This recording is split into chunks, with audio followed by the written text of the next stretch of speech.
goddamn military. And I'm fucking livid that we are stuck in the timeline where Alex Jones is right.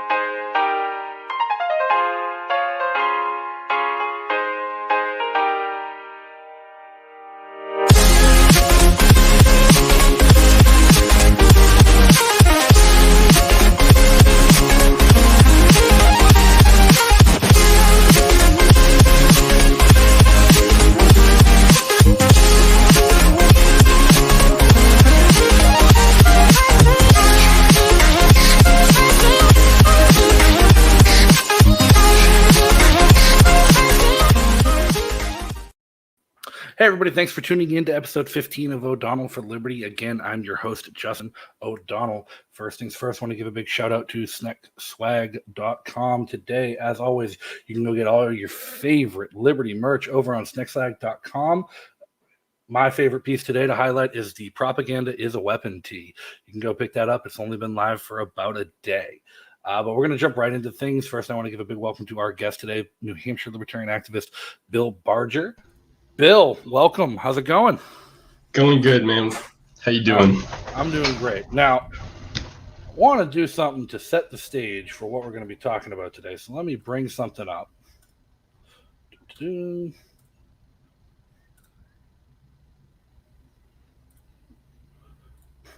bring it up with audio. All right. New York will become the first American city to mandate coronavirus vaccines to attend indoor businesses. The system, similar to the Health Pass recently introduced in France, is aimed at curbing a surge in COVID cases fueled by the Delta variant. New York 2021. Crowds are back with masks and social distancing, and COVID cases are back, up over 3,000 new infections a day. But if you're unvaccinated, unfortunately, you will not be able to participate in many things. From next month, anyone wanting to enjoy the Big Apple's indoor gyms, shows and restaurants will have to show proof of at least one jab. It's time for people to see vaccination as literally necessary to living a good and full and healthy life. A very different approach in Florida, now the nation's epicenter of the virus, with a new pandemic record. More than 11,500 people in hospital with the virus, 2,400 of those in ICU. Florida and Texas account for 1/3 of all new COVID cases in the country. We're not shutting down. We're going to have schools open. We're protecting every Floridian's job. I say to these governors, please help. If you aren't going to help, at least get out of the way. The people are trying to do the right thing. The White House has ruled out a nationwide vaccine mandate. It's now a wait to see which states will follow New York's lead. Like a year ago, I was scared to come outside, so vaccination is very important. In my opinion, it's the same thing as abortion, so you don't have a right to tell someone whether or not they can or cannot have one. In the United States, Amelia Adams, 9 News. Now, there's a lot to unpack there with what's going on and the difference between just the handful of states mentioned, New York versus Texas and Florida. Like, what the shit is the deal with people thinking it's okay to just require proof of your medical status to exist in everyday life? Dude, it's messed up. First thing I noticed about, or not the first thing, but the craziest thing that I noticed about the video, which I just never get sick of, is look how confused Joe Biden is when he's saying this. He's like, just get out of the way. I mean, does it ever occur to you that all these new rules are getting in the way of people's lives in a massive way? I mean, you had de Blasio, you have who's that dude on CNN? Don Lemon, Dr. Wen, that gem of a doctor. Shows up on every show being like, we have to use freedoms as a carrot on a stick so people can have their lives if they get vaccinated. Like, with all this shit, does it ever occur to you that that's what's getting in the way of people living their lives? Like, you could have a totally voluntary system where people, like, if you want to go to the vaccinated store, you go to the vaccinated. I don't like stores even doing it. But theoretically, with no mandates, it would sort itself out. I mean, It makes sense when you say if we want to do it completely voluntary. If a store only wants to let vaccinated people in, they can only let vaccinated people in. If a store wants to let unvaccinated people in, they can let unvaccinated people in.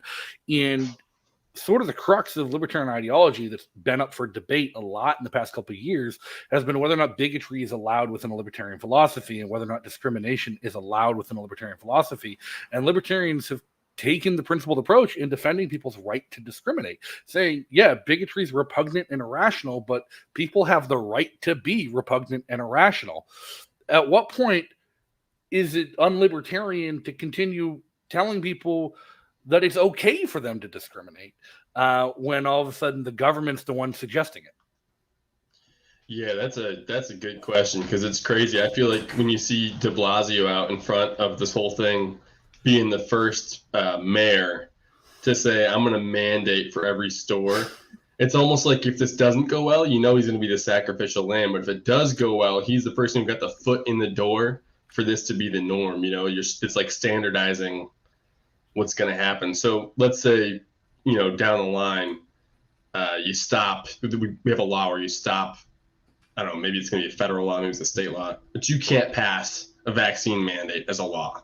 They'll pass that law or something, restrict. Like in Florida, they had whatever it was.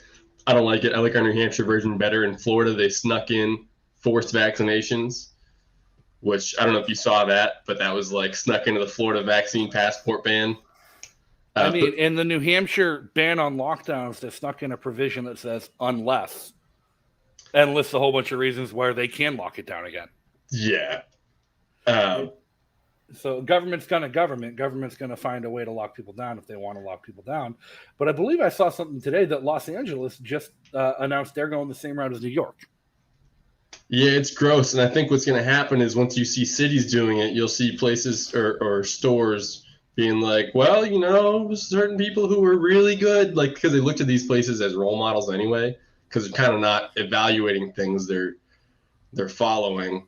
So they'll be like, oh, well, the people in New York who've been really good on coronavirus and very safe for the last 2 years, they're locking down again, and so we need to do this, or whatever it is. They're gonna go for it, and then they'll say, well, vaccine mandates are the only way, because New York's gonna say vaccine mandates are the only way. The craziest thing about all this, though, for real, is that with the Delta variant, they're simultaneously pitching breakthrough cases because of the Delta variant, and that's why we all need to get vaccinated, because people with vaccinations are getting Delta. I'm like, how is this? This is so illogical. Vaccinated people are getting sick, so you have to get vaccinated. And there's hardcore censorship going on right now about any dissenting opinion, whether or not the opinion is based in science, based in fact, based in reason and logic, or based in just political about personal liberty and freedom. Rand Paul, for all of his faults, for all the criticism I give Rand Paul over the years, he's usually pretty good on liberty when he's not trying to get a reach around from Mitch McConnell when Republicans have control of the Senate. But he got banned from YouTube for putting up a video that says it's time for Americans to stop bending over and taking this shit. It's time for Americans to stand up for their liberty and stand up for their principles and tell the CDC to go pound sand.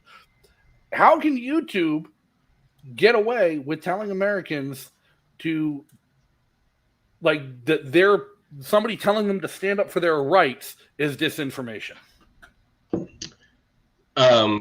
They can get away with it because there's nobody. I mean, that's literally what the government drags them into Congress to tell them to do. That's how they get away with it. They're told to do it. I think this tweet points it out perfect. Bill just sent me this fact. If you're vaccinated, you can still get COVID. You can still spread COVID. You can still die from COVID. And you can potentially get side effects from the vaccine. If you're unvaccinated, you can still get COVID. You can still spread COVID. You can still die from COVID. But you can't experience side effects from a vaccine. So I wanted to say before you pull that up, that got me banned from Facebook.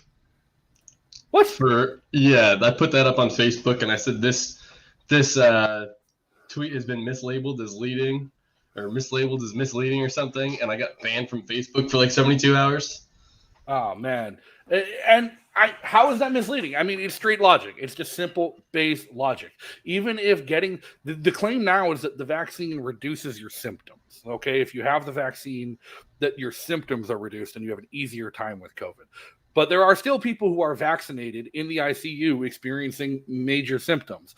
And the crazy thing to me is I had COVID. I lost my sense of taste for about 24-ish hours, and that was about it. That was the worst that came of it. I know a lot of people who had COVID. Symptoms ranged from a mild fever and nothing else to feeling like they had the common cold to some people got really sick. But most people I know that tested positive and had COVID experienced little to no symptoms at all without the vaccine. And now you're coming to tell me that the vaccine's the reason people are experiencing lesser symptoms when the vast majority of people were experiencing lesser symptoms even without the vaccine. Yeah, it's nuts how many places they'll do this. I saw something today. Here, let me send you this so you can pull this up too. I think it was it's weird because there's two different ways of reporting on this thing. There's like the total extremist approach. And then there's like the people who, for some reason, like all the leftist journalists are like, we're gonna pitch vaccines and we're gonna be very, very balanced perspective on this one. You know, we're not gonna show any bias whatsoever. Well, some people say that they like it for this reason. Some people say they don't like it for this reason, and they'll just pitch it like. But a lot of places are saying, you know, that you should get vaccines, and I think it's interesting. Here, I got two articles that I made a note of earlier. Go ahead. That's the reason I wanted to show that particular video from Sky 9 News, even though it's British news, even though it's not U.S. news. That was the first reporting I've seen on the idea of vaccine mandates that showed people from both sides of it without a bias. Like it showed de Blasio and what de Blasio was saying, didn't comment on it. Showed DeSantis and what DeSantis had to say, didn't comment on it. And they showed commentary from somebody who was pro-vaccination and somebody who was anti-mandatory vaccination with no comment on it. And how far we have fallen that is hard to find in news where they show both sides of an issue without providing a bias and a commentary. Dude, I feel like they do it on this one because it's so unpopular. I just sent you an article from Boston.com. And it's like one of these ones. It's like, oh yeah, we're gonna be real unbiased about this stuff. We're just gonna list a couple of pros and a couple of cons and a couple of very decent perspectives. Like, you guys were saying Trump was a fascist a year ago or 2 years ago, whatever. I don't know if it was actually Boston.com. I don't know anything about them, but all these I see. They're doing this with more and more articles. They're like, well, maybe there's some good things about it, though people do like their personal freedoms. You know, could be great benefits to a vaccine passport. I'm like, what are the benefits of a vaccine passport besides like classism, blatant classism, or, you know, like a new form of classism or caste system, whatever you want to call it? What are the benefits of that? I don't think they even know. So this harkens back to a tweet sent out by LPNH that really pissed people off a few months ago. That was just a picture of two water fountains, vaxxed and unvaxxed. Right. That's back then people said that's not happening. It's never going to happen. We're not going to do that. You're being bad representatives of liberty because you're drawing comparisons to segregation. It's hyperbolic. What the shit is happening when this comparisons that were being drawn to segregation are just playing out in front of us in real life? Yep, and people aren't offended. They keep justifying it. It's just like the wall around the Capitol, dude. I had friends who said, if it's still up there in a month, you know, then we'll be concerned. I'm like, dude, it's been 6-7 months. You know, when it actually happens, people are like, well, you know, this is what we had to do. It's fucked up. All right. No, so, and the mandate aspect of it, and like the push, the CDC has released its own guidelines on what people should and should not get the vaccine. One of the things that says people should not get the vaccine at all is if you have ever had a negative reaction or a side effect to a vaccine. Right. My mother, 10-ish years ago, had a seriously bad reaction to a flu vaccine. They thought she might have had Guillain-Barré syndrome, and like it might have given her permanent damage, neurological damage from the flu vaccine. So she's all like, well, I shouldn't get the vaccine. No goddamn reason in the world I should get the vaccine. Plus, she already had COVID, positive test and everything, and symptomatic, and got over it. And she, as a nurse, has decided that the risk in getting the vaccine is too high for her to justify doing it. And she got given a notice from her work that she had 2 weeks to get the vaccine. And it was mandatory. She'd be required to continue doing her job as a nurse to get the vaccine unless she had a medical exemption. She went to her doctor to try and get a medical exemption signed because, she has a legitimate medical exemption since she's had a bad reaction to a vaccine in the past 10 years. The doctor refused to sign it and said they're not signing any medical exemptions. Wow. Do you think that's like a PR thing? Like they can't be the doctor who's known to have signed that? Because the doctor... I think the doctors are being threatened to not sign it. The doctors are being told, you can't sign these. You can't let people know that they don't have to get it. And in the meantime, Moderna's stock is going through the roof as they announce that people are going to need a booster shot every 6 months. Yeah, so I have a whole series of WMUR headlines from the last couple days. I don't know if you saw that I put on Facebook and Before Twitter. You got banned? Well, no, so it was only a 3-day ban or whatever. Ah. So that was like last week. But it's just all WMUR headlines. And what were they saying? It was something about a booster shot. People are already getting the booster shots, even though the FDA hasn't approved them. They're shot fanatics, dude. They're addicted. They're addicted. We're gonna have to have clinics like they do in San Francisco for heroin addicts. Like, I need another fix. I need another vaccine, man.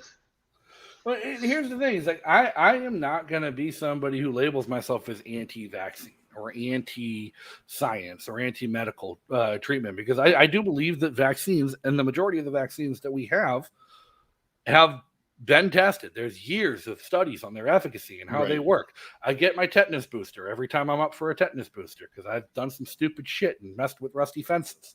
I won't be getting a shingles shot as an adult because I have a bad reaction to chicken pox, and I got chicken pox 4 times. So the shingles shot is more than likely to give me shingles, is what I've been told by my doctor. So there's no sense to actually get that.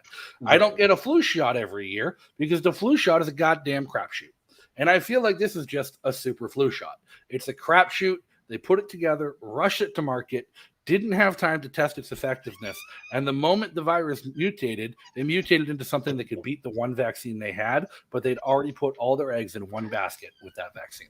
Yep. And then there's also the idea of, I saw, Scott Adams, the guy who created Dilbert? Yep. I saw him the other day talking about how, let's say the only way to stop this thing, and I think he is vaccinated. He's like, let's say the only thing to stop this thing was to get everybody vaccinated within a certain amount of time, because if you don't, there's what is it called? It's like immune escape, where the virus basically has mutated enough that vaccine is not going to be effective. So you're still passing out an injection that's not going to do the job. So then you have a new strain, and then you have 2 different forms that can be mutating at once. So he's saying, like, let's say that is, when does it become somebody's responsibility to push it? My thought was, before you even get that far, dude, is it even possible to get every single person vaccinated, or will there always be like an outlet for this? And I saw somebody else, and I cannot remember for the life of me who was saying that it's never possible to get everybody vaccinated, especially because there's animal reservoirs. This virus can jump into a dog and then jump back into a human. So you'll never get everybody vaccinated from it. There's always gonna be a place where it can adjust. Yeah, there was the video that got taken off of Facebook, but it's still going around Twitter, of a doctor speaking at a school board or a town hall. That was the guy. And it was Mount Vernon, Virginia or something. Yeah. And he goes on a big, long-winded rant explaining the science and how flabbergasted he is as a scientist that people are putting out scientific papers that include lines like, we didn't have time to run the actual tests, so here are our hypotheses of how they would turn out. Correct. Correct. And then they put that in their thesis. Yeah. It's absolutely mind-blowing. Now, this is what you just sent me. Natural infection versus vaccination. Which gives more protection? Nearly 40% of new COVID patients were vaccinated compared to just 1% who'd been infected previously. And this is from Israel National News. Now, Israel is one of those countries that has almost universal vaccination, right? I think they passed something, and there was huge protests when they said everybody who wasn't vaccinated had to like indicate something on their... They had to like wear a badge or something. There's massive protests. And I remember the Libertarian Party of Kentucky like tweeted some shit out that was like, well, that stuff looked aged pretty well when the Israelis are protesting having to wear a vaccine badge. It's just mind-blowing how how people don't realize the slippery slope we're going down. I've got people in my Twitter mentions every day now just freaking out because you made a comparison about vaccine passports to the Holocaust. I'm like, and? Like, we literally see people in Israel making the exact same comparisons. We see people in France lining up and burning their passports. Not France, Italy. People who got vaccinated. People in Italy who are burning their passports because they voluntarily got vaccinated. They believed in the vaccine, but hated the idea of a mandate and hated the idea of having to show your papers where you go. These are people who remember living under fascism, standing up and saying this is a bad idea. Well, people in the United States are sitting here clamoring for it, clamoring for tyranny to control every aspect of their lives. Okay, so I have to say, though, I don't know. I really don't know, because it's so hard to gauge like the public opinion these days. I don't know how many people want it. I know a lot of people don't want it. For example, I'm going to go on a local radio show on Friday, and I'm kind of like halfway crashing the show. I told him I was going on. He didn't like invite me, but it's like the morning show in Manchester. And I'm going to make a big stink about the Dartmouth-Hitchcock Medical Center thing, because they just mandated vaccines for all their employees. And I kind of get it. It's a medical center or whatever. But also, there's no exceptions, just like you were talking about. So even if you're talking about your friend who didn't get the vaccine thing, or it was the exemption signed. Yeah, Mussolini people. Shout out to Southern Northeast. He's great. But even if you did get that exemption signed, it wouldn't matter at Dartmouth-Hitchcock. It's like, yeah, we know you have the exception that you don't have to get the shot, but still you can't work here. And like, I think that's pretty messed up. I don't want people to go to Dartmouth-Hitchcock medical centers. I want the employees who feel that way to know there's a bunch of public support and they can find a job somewhere else. I want there to be other options. Well, here's the crazy thing. Dartmouth-Hitchcock is a private hospital. They are not a public hospital. So they don't take any government funds? They take reimbursement as insurance from Medicare and Medicaid, like any facility would. But they're actually the largest private employer in New Hampshire. So the big question is, like, at what point is the line crossed between public and private? At what point is private discrimination no longer okay? And where does this come into contrast with libertarian principles? Here's the deal. I think you don't have to it doesn't have to always be about libertarianism. It can be about this is wrong, whether you should be allowed to do it or not. And we're going to express our distaste. Even the people who think you should be allowed to do this think this is distasteful. And I get it. But so you're starting to sound like Archie Flower. No, I totally get it. What I'm saying is, like, I'm not going to say that you as a libertarian shouldn't go protest Dartmouth-Hitchcock. Mm-hmm. Although, like, sure, they can pass that thing if they want. I think the best thing is for people who believe in freedom of individuals, because like freedom of corporations is another thing. Sure, I believe in that too. Freedom of individuals to support freedom of individuals. Right, and it always comes down to the question when we have these discussions and debates about whether or not discrimination is okay and allowed, even at a private level, all the way back to the whole bake the cake controversy. At what point is a business public? At what point is a business providing public service and can no longer discriminate? And does that extend to their employees as well as their customers? Because Dartmouth-Hitchcock is saying that they won't employ anybody who's not vaccinated. Will they treat someone who's not vaccinated? Yeah, that's a good question. Because if they're going to treat someone who's not vaccinated, they're still putting their employees who are vaccinated at risk of contracting the Delta variant that doesn't care if you're vaccinated. Yeah. And there's probably going to be more variants that don't care if you're vaccinated. And they're going to come up with this. Here's one problem that I see with these vaccines, just on the face of it, is there's a virus that is ready to mutate twice as fast as your average virus, it seems like. I don't know if this is actually the case, but it seems like what I've heard is most viruses can only do one trick, and this virus can do two tricks. That's like they say it's like, that's how they know it was probably created in a lab. I don't know if this is true, but this is what I've heard. It's like this thing can mutate in two different ways. So that creates a greater risk, if I'm not mistaken here, of mutation. That's nothing new. That's something that's just similar to all COVID viruses. It's like COVID and coronaviruses and COVID strain viruses aren't anything new. The common cold is a coronavirus. Correct. The reason we can never cure the common cold is because it mutates too fast, and any treatment for it is useless by the next week when a new version of it has mutated.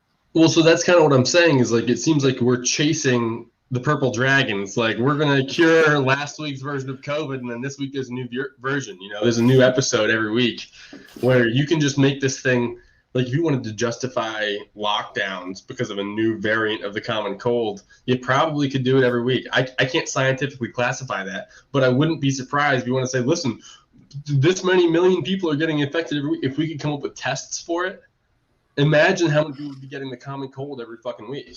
Do you know what I'm saying? Like, right. if you get a sniffle, go. But the tests don't test for the common cold; they test for coronavirus. However, I've even heard, and I think that this is correct. I'm not going to tell you that I'm the utmost authority on it. The CDC is recalling their PCR tests because they're too inaccurate. They're saying we have to have a higher standard of test than these PCR tests that we've been using. Yeah, so I did see something about the CDC pulling back on PCR withdrawals, and the British Health Agency as well, pulling back on authorization for PCR testing. I also saw the World Health Organization put out a statement saying they don't want people getting booster shots. They don't want people getting third and fourth shots because there aren't enough Their reasoning was there aren't enough vaccines to go around. And people in the United States and Europe chasing booster shots is keeping people in Africa and Asia from having access to a first or second vaccine privilege. Yeah. But no, the whole chasing the boosters. Moderna has announced that their vaccine is only effective for 6 months. So you're going to need a booster every 6 months.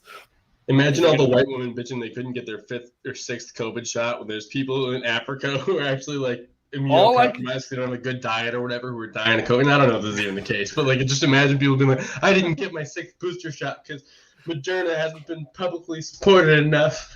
People are still skeptical about the vaccines. Jimmy, you got to take your booster shot. There's 6 kids in Africa dying without them. Yeah, exactly. Finish your dinner, kids. Finish your dinner. All right, but no, your comment there. Of them because they have to be refrigerated. Your comment there, chasing the dragon. People are chasing the dragon. That's all we're doing is chasing the dragon. More shots, and you're never going to actually cure it. That's exactly what I was thinking of when you said that, so I'm glad you pulled it up. And now we're demonetized. South Park's going to get mad at us. I'm sorry, Trey and Matt. I know you guys are libertarians. Are they? They are. Oh, that's cool. I didn't know that about them. Have they made a vaccine passport episode yet? I don't know. I did just see the news that they just got renewed through 30 seasons and 14 new made-for-TV movie specials. Huge contract. It was the biggest TV contract ever signed or something, wasn't it? Yeah, something like that. So, I mean, we're going to be getting like a South Park special every quarter for the foreseeable future. It's going to be incredible. That's great. They do a good job. Hopefully they don't like sell their souls into it and like just crank out bad content. But no, they've been pretty good. I will say I got sick of their they have like a formula.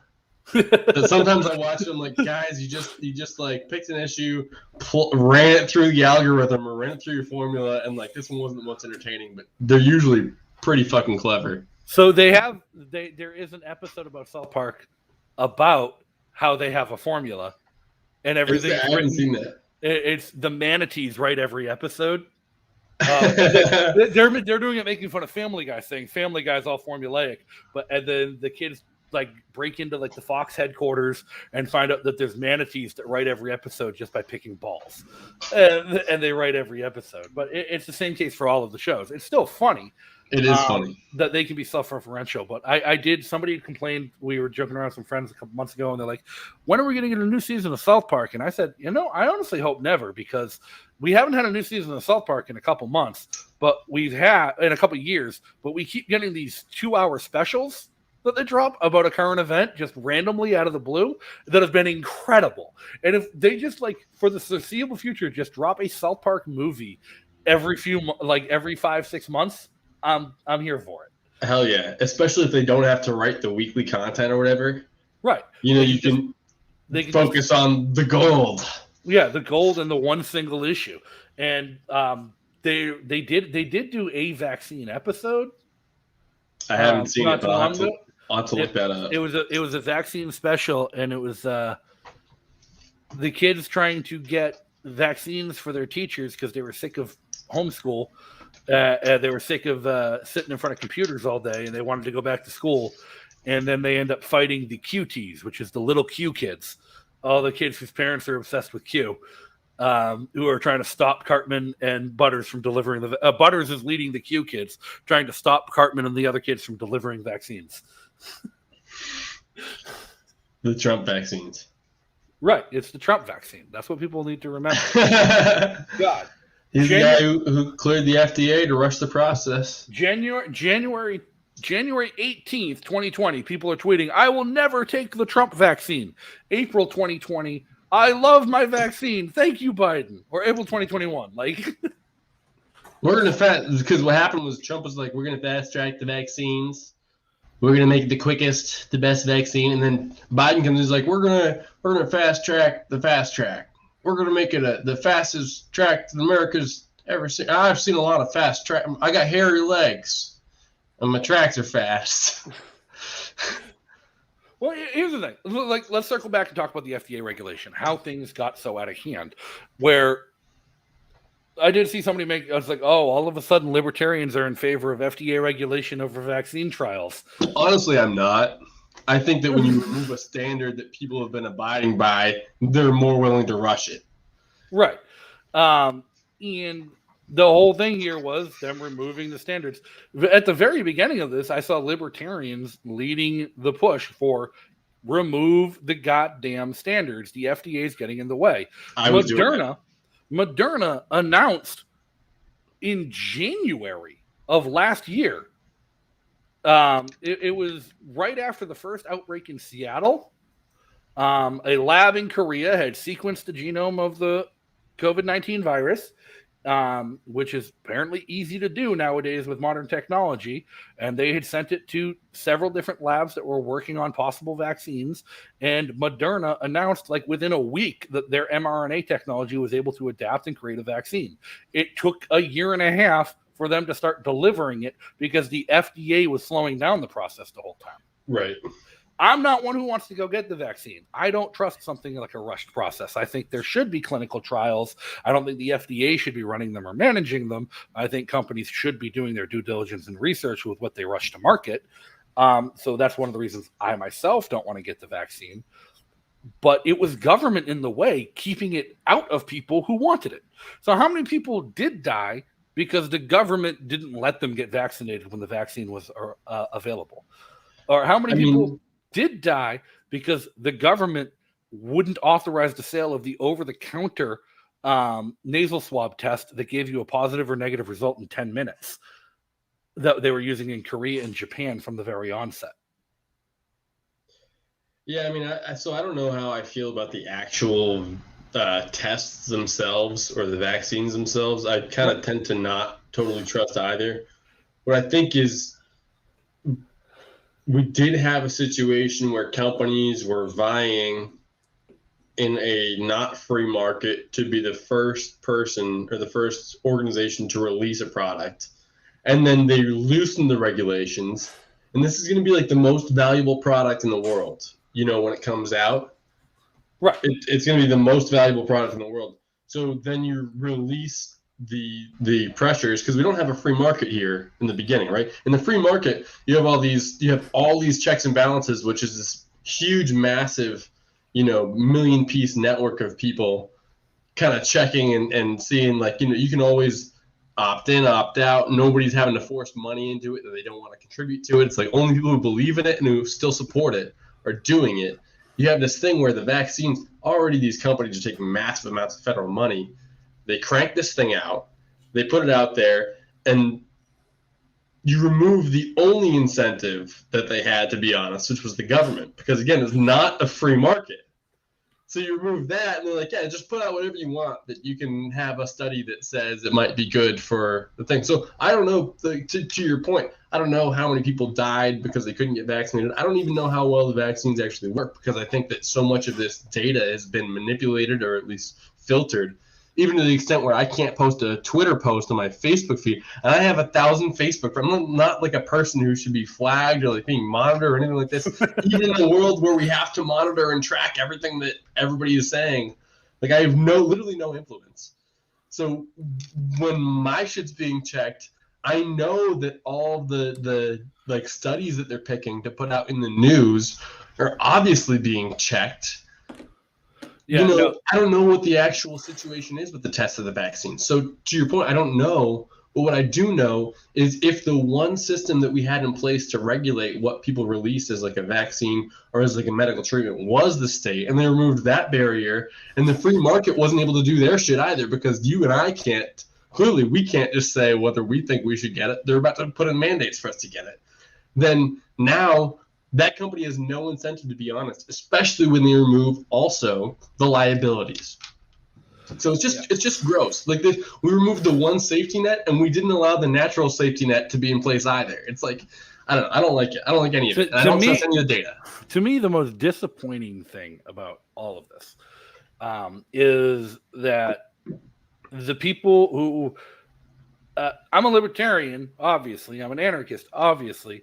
I try and work with people where I have common ground. And historically, I have had a lot of common ground with the left on one particular issue based on my experience working with Medicare and Medicaid, in my experience doing risk mitigation for health insurance companies. And that's the pharmaceutical industry is fucking evil. The people running these big pharma, big tech companies that do the development and manufacture of vaccine of any drugs are inherently fucking evil. They're terrible. They maintain a monopoly. They use the force of government to protect their monopoly and put competition out of business, and then jack up prices on 10-cent drugs to thousands of dollars to milk the poor and the unhealthy out of their life savings just for the privilege of staying alive. And they crank people full of opiates and psychotropic medicines, like especially lower and middle class. They crank them full of opiates and like antidepressants. SSRI inhibitors. Right. And to me, like, the most mind-blowing part about it is people are like, oh, like, get your vaccine. It's so important. I'm like, the same people a year ago that we agreed were fucking evil, this is how much money you've made them in a year by pushing their vaccines. Yep. The meteoric rise from a share price of $69 a share from Moderna to peaking last night at $382 a share. Well, it does now. Peaked at $456 a share last night by pushing a vaccine for a company that you agree is evil. So it peaks at almost 10 times the value. Not quite. In 1 year. Bitcoin doesn't even move like that. I think it did one time. And look what happened. It crashed right back down. Yeah, it did. Although Bitcoin's doing pretty good right now. It's coming back from the last 3 months. It's coming back. Right. It's like when an asset moves like that, it's being manipulated. When Bitcoin moved, it's because Wall Street bankers were manipulating it. It's because the Chinese government was manipulating it. It's because people were not utilizing it as a currency. They were manipulating markets as an investment vehicle. Mm-hmm. If a pharmaceutical company's valuation 10x's over a year after, and again, history on Moderna, the company has existed for 10 years. It was still a startup. It was a startup by a bunch of dudes in Boston who had fucking enough funding to do research that they thought was for fun, and they were developing a novel technology with mRNA technology that they thought could eventually be a plug-and-play vaccine. They have done several clinical trials on potential vaccines over the past 10 years, and every single one of them has failed phase 2 trials for, get this, long-term side effects. Jeez. Every single one of them never made it out of clinical trials. Moderna has never brought a product to market. Moderna has never successfully developed a drug that didn't have long-term side effects and bad consequences. And then all of a sudden, Trump announces Project Warp Speed, a public-private funding partnership where the government is going to fund private companies to develop a vaccine. And he announces as the head of Project Warp Speed, the former chairman of the board of Moderna. And then Project Warp Speed dumped billions of dollars of taxpayer money into this startup with no history of success out of Boston, Massachusetts, took what they claimed they produced and made it mandatory. It's Solyndra on steroids. Like, the best part is the guy who was head of Project Warp Speed and former board member of Moderna never divested his stock. He personally he's making bank. He personally made tens of millions of dollars. It really is Solyndra on steroids when you look at it that way, where Solyndra was like, we're going to create these mandatory green incentives or green rules, right? And then we're going to invest in businesses who acquiesce to our requests, who are like complying. We're going to pitch them money, whether they have a good business plan or a bad business plan. And then you do it. And then you have, whatever company. Again, Solyndra had never done a good job with anything. You just give them a bunch of money. I don't remember how much they got. It was a bunch of money. And then they failed. So Moderna, here's the thing, is like, just to wrap back around to our beginning points, we were saying how you don't know how good these vaccines are because they say, well, it drastically reduces your symptoms. Well, most people's symptoms were pretty low. Like, how are you measuring this? So Moderna, it could be the same thing. And the thing is, you won't hear that it's a failure because they will say, this is why your symptoms were low. Whereas before, it'd be like, yes, there are asymptomatic cases, but so many people do get bad cases. Now it'd be like, yes, there are asymptomatic cases, and that's thanks to the vaccine. Literally, it's the same information, the same data, right, but they've excused part of it because of the thing that they came up with, right? I don't know. Right. And now we're back to lockdowns. We're back to mask mandates. We're back to talking about a vaccine passport to be able to go shopping, to be able to go to the movies, to go to a concert. A few weeks ago, I had Phil Labonte, lead singer of All That Remains, on the show. And Phil is pro-vaccine. Phil got himself vaccinated. And he was abhorred by the idea of requiring a vaccine to go to his show because he'd seen concerts where bands were advertising tickets, and he shared this on Twitter. It was a couple months ago. I wish I could dig it back up, but a band was advertising a concert, and ticket sales with proof of vaccination were like $60. Tickets without proof of vaccination were $10,000. So they were specifically excluding unvaccinated people from being able to go to their concerts, which, again, that's the right way to do it, in my opinion. A market incentive. Yeah, I mean, I do. Yeah. So the question is, how many people want the vaccine passports? And how many people don't? How many people actually want to only hang out with vaccinated people? Because I'm willing to bet that if you got married and had a baby, your family, no matter how much they believe in vaccines, would be like, we don't want you to have to show a vaccine passport to come over here and hang out with your baby, because like that kind of thing is bigger. Like, so they might be like, well, maybe to go to a concert, but really they don't believe in the concept because like, well, no, people should be allowed to see who they care about and who they see or whatever it is. So the market incentive, like I kind of agree with, but if you even did that, because we don't have a test of this right now. We have people pushing things. We have a huge propaganda campaign to say everybody has to get vaccinated. And you have the market being like, we're over here and we're not taking polls. Businesses who aren't requiring masks, I don't know if they're doing better. I would assume they're doing a little bit better. But like to me, it's like you don't have a way of measuring this easily right now. Here's how we're going to be able to measure it in a few years. There was a study put out, the CDC put it out, it's government information, government survey information that said only 24% of the black population is vaccinated. That the majority of the black population in the United States is unvaccinated. There's a number of things people are hypothesizing is contributing to this. One of the big ones is historical cultural distrust of the government, because I don't fucking blame them. A history of slavery, a history of Jim Crow laws, a history of segregation, a history of the government using black people for medical experiments without informing them, of infecting entire villages with syphilis just to see what would happen. I don't know. Not just the government, but also Bill Gates. Right. The United States government doesn't really have a good track record with black people. I understand that. That makes a lot of fucking sense to me. And so seeing the number that only 24% of black people are vaccinated, that tracks. I can see it because the government's the one telling them to do it. Now, you flip that around and you have New York City. who turns around and says, you can't go shopping, you can't go out to eat, you cannot participate in society without a vaccine passport. New York City has entire boroughs that are majority minority, where the black people are the majority population of those boroughs and of those neighborhoods. So what we're going to see is entire subsets of the population of New York City legally prohibited from engaging in their own businesses and shopping in their own neighborhoods. We're going to see segregation come back, not in a minor force, but in full force in those neighborhoods. It's not going to affect, it's not going to be that visible to us here in New Hampshire, where the state is 94% white. It's not going to be a visible segregation, but in places like New York, where there are majority minority neighborhoods, where the majority of that neighborhood is a minority and is unvaccinated, you're going to see a dead down the middle segregation that is going to appear to be based on racial lines. Yeah, I don't think I would be willing to bet those people won't comply. However, what you'll have selective enforcement, where it'll be higher enforcement in those neighborhoods or whatever.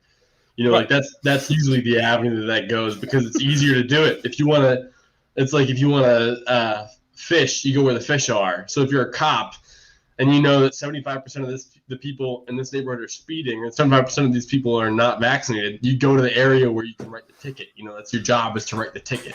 Yeah, your job's to generate revenue, not protect and serve. Correct. And it's literally, it's a glorified, like, new revenue generator. Right, and all of this is being done. New York is entering a new age of segregation. New York is entering a new age of de facto racial segregation on the whims of white women on Twitter. Politicians in New York are adopting policies that are going to disenfranchise minority and poor individuals on the whims of appeasing the white woman on Twitter and celebrity endorsements and their continued re-election, because their next step is to be able to vote. You have to bring your voter ID/vaccination card to be able to step foot in that polling booth. And they will do it. And to me, it's like, I hate saying that this is wrong because it's going to disproportionately affect minorities, because to me it's like, I don't care who it's going to disproportionately affect. If it affects one individual who wants to have a voluntary life and can no longer buy groceries, right, it's wrong. That's why it matters. There's no outlet for it. That's why it matters. But what I will say is, to pitch this to people who are pushing the narrative, if they're all about the woke stuff, or like, well, we can't do anything that would disproportionately affect minorities, you kind of have to make that point. They're like, listen, if you are upset with people who distrust the government and like the narrative is being pushed, it's like, how can you be upset with black people when you're their whole thing is equity or whatever? It's like, do you not realize that you're trying to force the most marginalized people, with it also the least marginalized people, if it's like white Christian men who supported Trump or whoever, who are also the least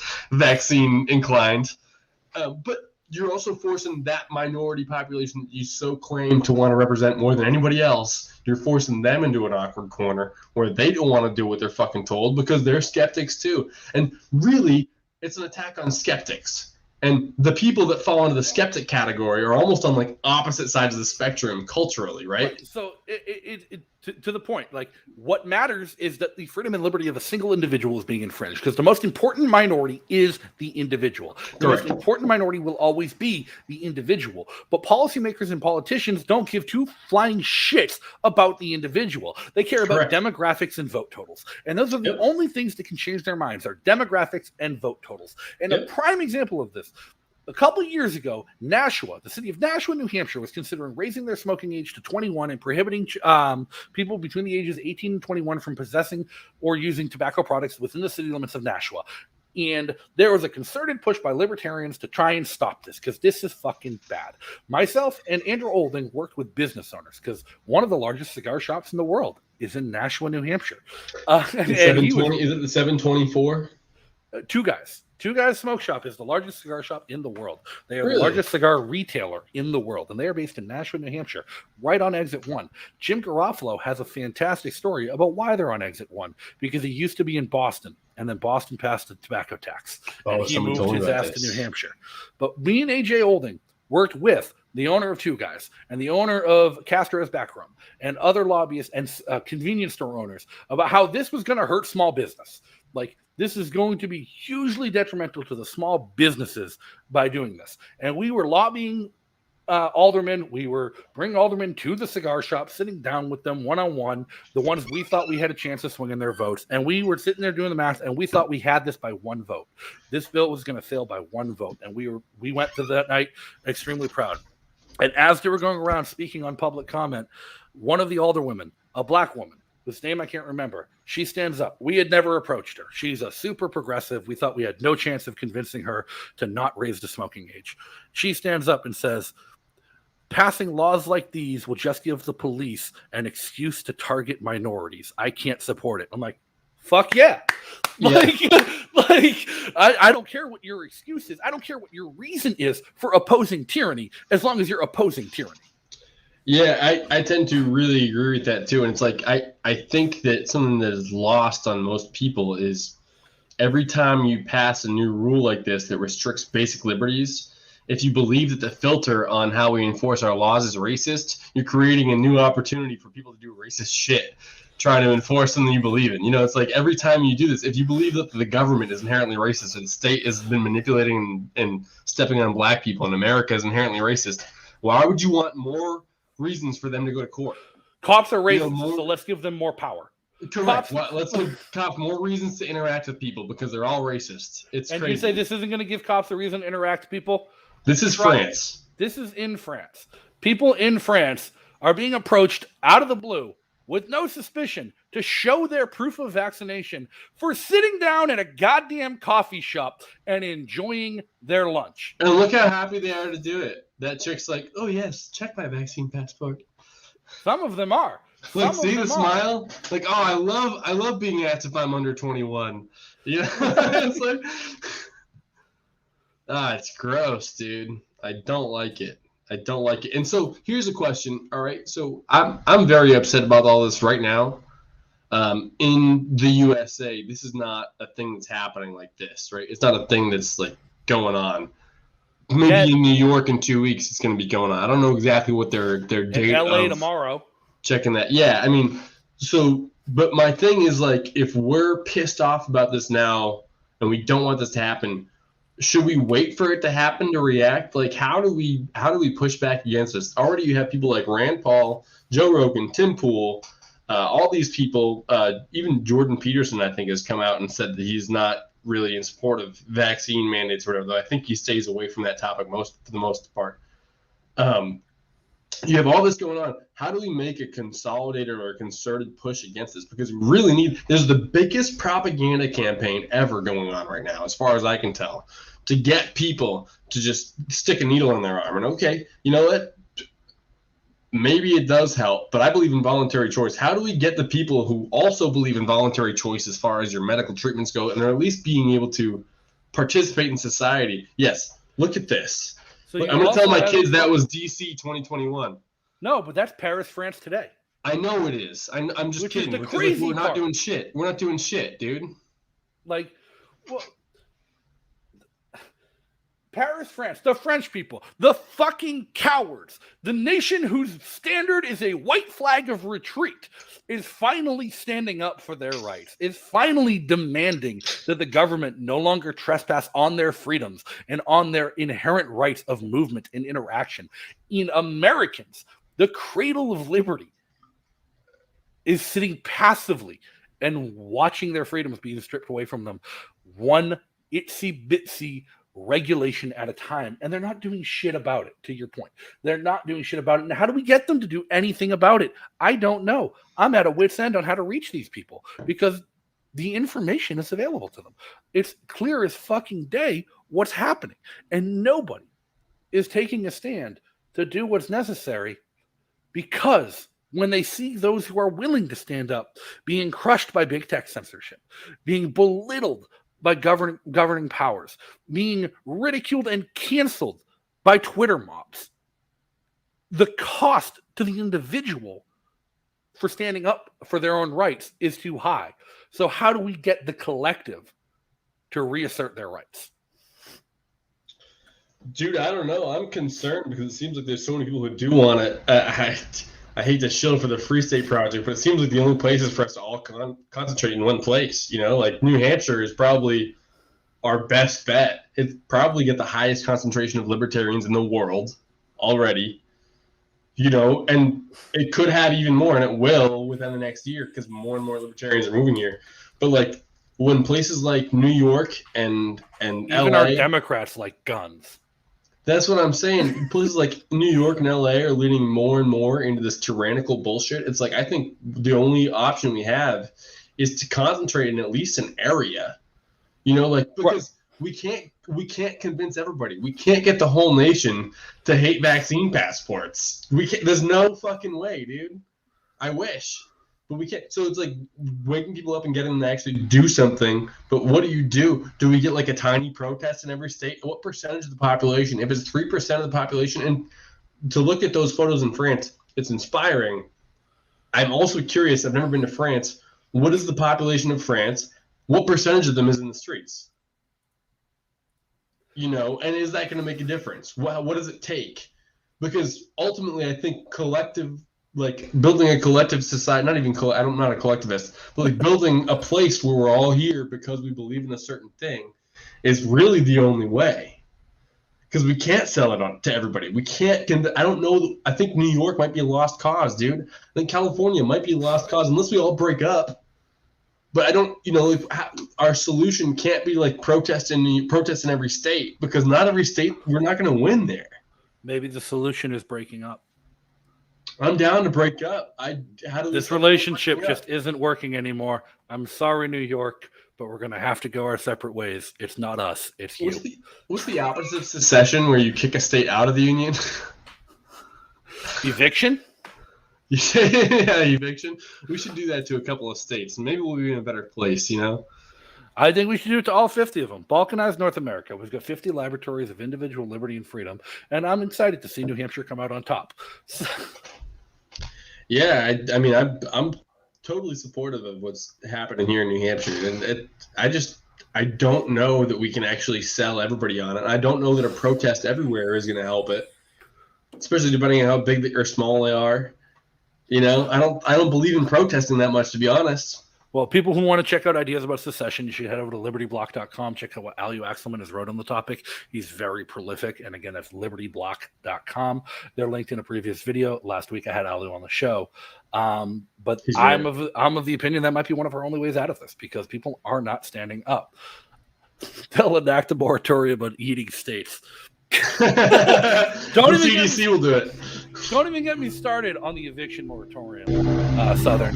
The eviction moratorium passed by the CDC amounts to being the largest seizure of property, the largest seizure of private property by eminent domain for non-state student purposes in the history of the United States. The CDC, an unelected bureaucratic organization, laid down a dictate telling people that they no longer had the freedom to do what their property with what they wished.